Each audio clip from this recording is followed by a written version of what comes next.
Assalamualaikum warahmatullahi wabarakatuh. Perkenalkan, kami dari kelompok 3 akan mempresentasikan hasil Trenji #2 kami.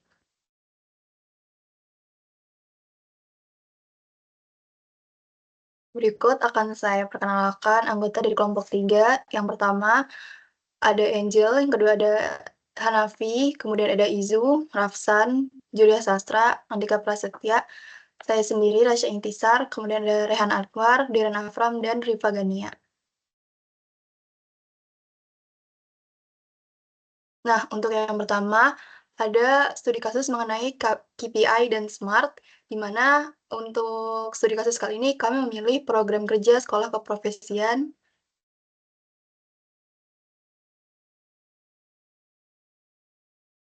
Oke, pertama-tama kita bahas terlebih dahulu apa itu KPI, SMART, dan program kerja sekolah keprofesian sendiri.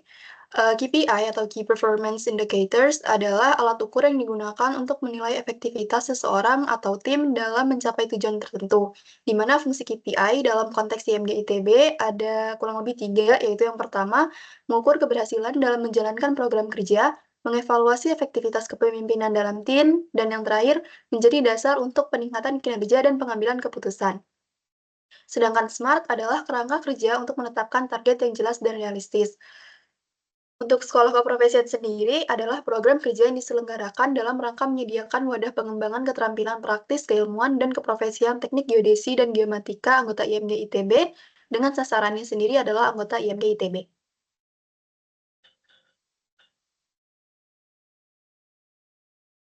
Selanjutnya, gimana sih cara menyusun strategi KPI dengan metode SMART? Yang pertama, SMART itu ada 5. Yang pertama ada specific, measurable, achievable, relevant, sama time bound. Spesifik itu di mana target harus spesifik dan jelas.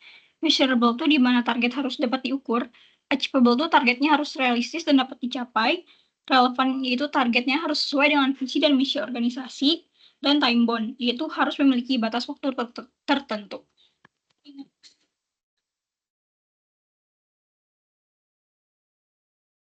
Nah, dalam membuat program kerja beserta KPI dengan kaidah SMART, yang pertama ada spesifiknya, yaitu ditargetkan untuk mengembangkan keterampilan praktis alat anggota IMG ITB. Measurable-nya itu diukur dengan kehadiran, post-test, dan tugas yang diberikan. Achievable-nya yaitu dilakukan melalui acara yang dilaksanakan secara langsung.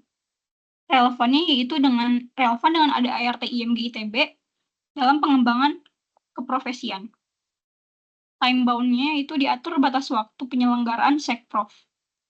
Hasil analisis SMART-nya yaitu pengembangan keterampilan praktis alat anggota IMG ITB yang diukur dengan kehadiran, post-test, dan tugas secara langsung dan relevan dengan ada ART IMG ITB dengan durasi sesuai penyelenggara Sekprov.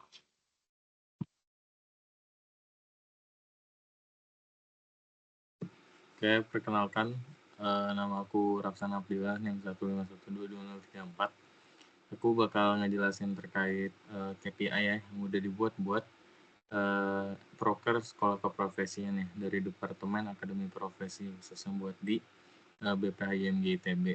Jadi kami itu bikin KPI-nya menjadi 3 bagian gitu ya. Yang pertama itu ada kehadiran anggota IMG ITB di mana bobotnya paling kecil, itu 22,22% dengan satuan orang dan targetnya itu 60 orang. Selanjutnya KPI yang kedua adalah nilai post-test dengan bobot kedua terbesar yaitu 33,33% dengan satuannya itu poin, di mana targetnya itu nilai post-testnya dapat di 70 poin ya. Selanjutnya KPI yang ketiga itu jumlah tugas terkumpul. Nah, ini bobotnya paling besar itu di 44,44%. Satuannya itu persentase, yaitu targetnya 70.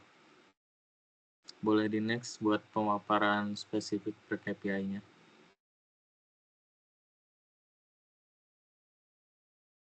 Nah, untuk KPI yang pertama ya, tadi kehadiran anggota IMG ITB gitu. Definisinya apa sih? Jadi definisinya itu ya jumlah partisipan yaitu anggota IMG ITB yang hadir di kegiatan Sekprov tersebut gitu. Nah, formulanya itu jumlah masa IMG ITB yang melakukan presensi di awal dan akhir gitu. Jadi bukan di awal aja tapi di akhirnya bakal dicek kembali Jadi yang hadir itu adalah yang presensi di awal dan akhir. Terus satuan yang digunakannya itu orang, rasional penentuan targetnya itu kehadiran di Sekprov pada periode sebelumnya, di mana setiap target itu harus mengacu kepada suatu referensi, dan referensi yang kami gunakan tuh dari periode sebelumnya gitu, dari kepengurusan sebelumnya. Jadi targetnya dilebihin lagi. Terus untuk frekuensi pemantauan dan pelaporannya itu setiap setelah pelaksanaan kegiatan Sekprov, terus sumber data kinerjanya itu berdasarkan presensi awal dan akhir, yang dimana direkap oleh Departemen MSDA. Nah, untuk yang kedua itu nilai post-test ya. Jadi nilai post-test itu apa sih yang dimaksudnya? Yaitu nilai rata-rata post-test anggota IMGITB yang mengikuti Sekprov gitu. Jadi dari partisipan bakal dirata-ratain nilai post-testnya berapa sih. Nah, formula perhitungan kinerja itu jumlah nilai post-test seluruh peserta Sekprov per jumlah peserta Sekprov. Ini mana ya hasil rata-ratanya gitu. Satuan yang digunakannya poin. Terus rasional penentuan targetnya itu nilai post-test Sekprov pada periode sebelumnya, di mana pada periode sekarang ditingkatkan lagi gitu si targetnya. Di mana poin 70 itu udah ditingkatin, yang sebelumnya itu di 60. Terus frekuensi pemantauan dan pelaporan itu setiap setelah pelaksanaan kegiatan Sekprov, terus sumber data kinerjanya ya pengisian post-testnya gitu, dari nilai-nilainya bakal direkap gitu. Terus boleh ke KPI yang selanjutnya. Nah, untuk KPI selanjutnya itu jumlah tugas terkumpul. Jadi di setiap Sekprov tuh bakal ada tugas masing-masing ya per modul. Nah, untuk formulanya tuh gimana sih? Jadi formulanya tuh jumlah tugas yang terkumpul dikali jumlah peserta Sekprov dibagi jumlah keseluruhan tugas yang seharusnya terkumpul dikali jumlah peserta Sekprov dikali 100. Nah, nanti didapetin deh persentasenya jumlah tugas yang terkumpulnya gitu.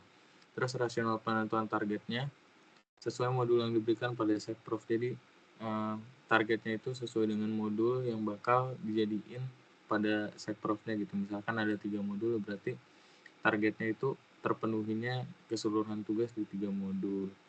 Terus untuk frekuensi pemantauannya itu setiap setelah pelaksanaan kegiatan Sekprov, terus sumber data kinerjanya pengumpulan tugas pada setiap modul Sekprov melalui misalnya link Google Drive gitu, terus bakal dicekin tugas yang terkumpulnya ada berapa.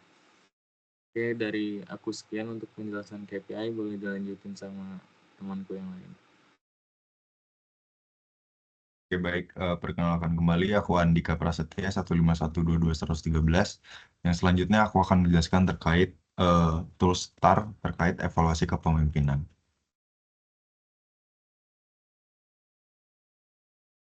Oke, apa itu STAR? STAR adalah teknik untuk melakukan evaluasi terkait kepemimpinan yang pernah dialami, ataupun ini merupakan tools untuk melakukan analisis terhadap kasus yang terjadi.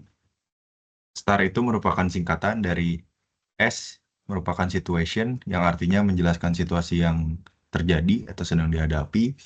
Lalu T untuk task, yang artinya menentukan tugas atau tanggung jawab yang harus diselesaikan. Action, yang artinya menjelaskan tindakan yang dapat diambil. Dan result atau hasil yang didapati dari tindakan yang ada gitu. Dan untuk kelompok kami sendiri, kami memilih studi kasus berupa evaluasi kepemimpinan, yang dimana terjadi adanya ketua panitia yang menghadapi masalah terkait kurangnya koordinasi antar anggota, menyebabkan keterlambatan dalam persiapan acara, lalu ia mencoba untuk beberapa strategi untuk meningkatkan komunikasi dan manajemen waktunya. Metode STAR ini digunakan untuk mengevaluasi si kepemimpinan ketua panitia ini. Next slide.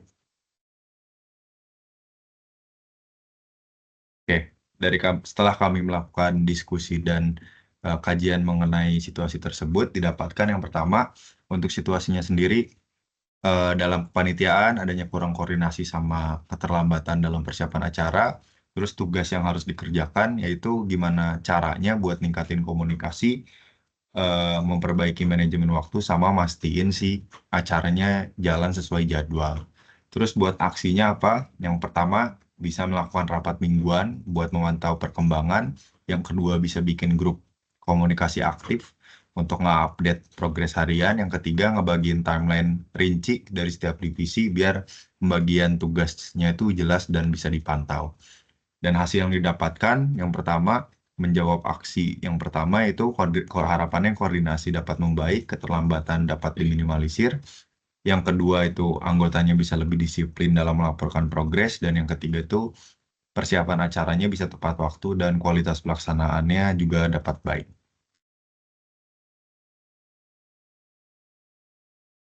Sekian presentasi mengenai KPI, SMART, dan STAR dari kelompok 3. Mohon maaf apabila ada salah kata. Terima kasih.